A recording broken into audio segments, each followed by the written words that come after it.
Everyone in the village believed Sam would become someone great. Not because his parents were rich. They were not. They struggled every day just to eat. But Sam was different. He was the boy who always came first in class. The boy who read under the moonlight when there was no electricity.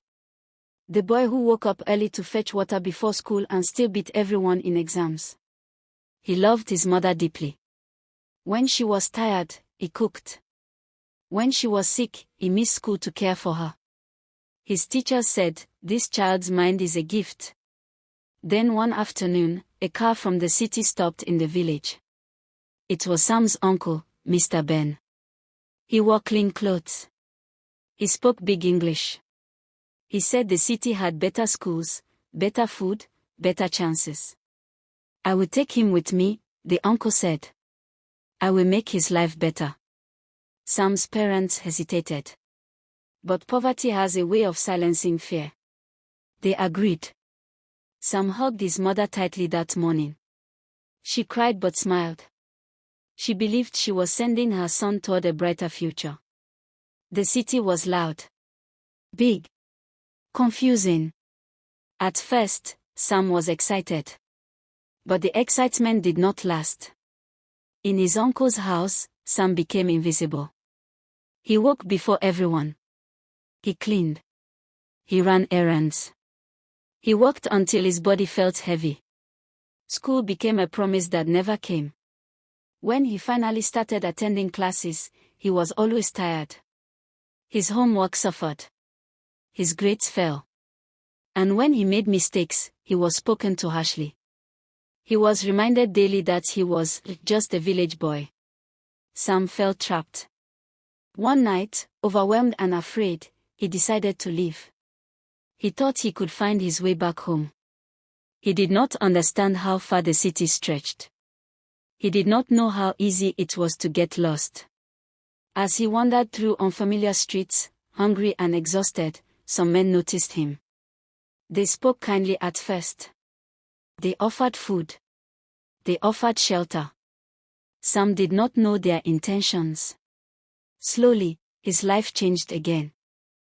They stopped him from returning to school. They taught him how to move around the streets, how to deliver small packages, how to avoid attention. He became someone his younger self would not recognize. Days turned into years. Back in the village, Sam's parents waited. They waited for letters. They waited for visits. They waited for news. None came. People whispered that Sam was gone forever. His mother aged quickly. His father stopped talking much. His uncle searched briefly, then stopped. Life moved on. Until one day, everything changed. During a routine check in the city, Sam was stopped. Questions were asked. A small mark on his arm, one common in his village, caught someone's attention. At first, Sam tried to explain himself. But when a bag he was carrying was found to contain illicit substances, he was arrested. The boy who once topped his class now faced years behind bars. Inside, he had time to think. To remember his mother's love. To remember his dream of learning. He studied whenever he could, keeping hope alive even in the smallest ways. Years passed. By the time he was released, Sam was no longer the lost boy he had been. He was older, wiser, stronger, determined to make his life meaningful, no matter how long it took. Finally, he returned to the village. When Sam's mother heard his name, she fell to the ground. She did not cry immediately. She just whispered, "My child is alive." When Sam returned home, he was not the bright little boy who left. He was older, quieter, worn. But when his mother held his face, she saw her son. Sam returned to school late. Older than everyone. Behind in lessons. But his mind was still sharp. He worked harder than anyone. Years later, Sam became more than a teacher. Education opened doors he never imagined.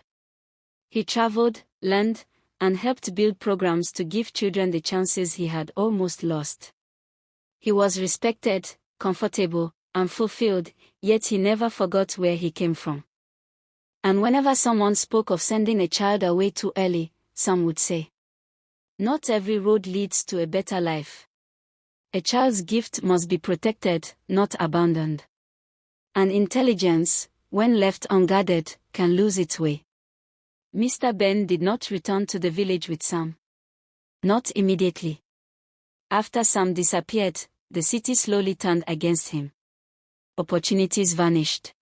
Friends drifted away. His children grew distant. The house was full, yet he felt empty. At night, Sam's face haunted him. The memory of the small boy with the bright mind and hopeful eyes would not leave. When he finally learned that Sam was alive, shame came before relief. Years later, when Mr. Ben fell ill, it was Sam who visited him. Not with anger. Not with revenge. With silence. Sam helped him when no one else did. He spoke to him respectfully.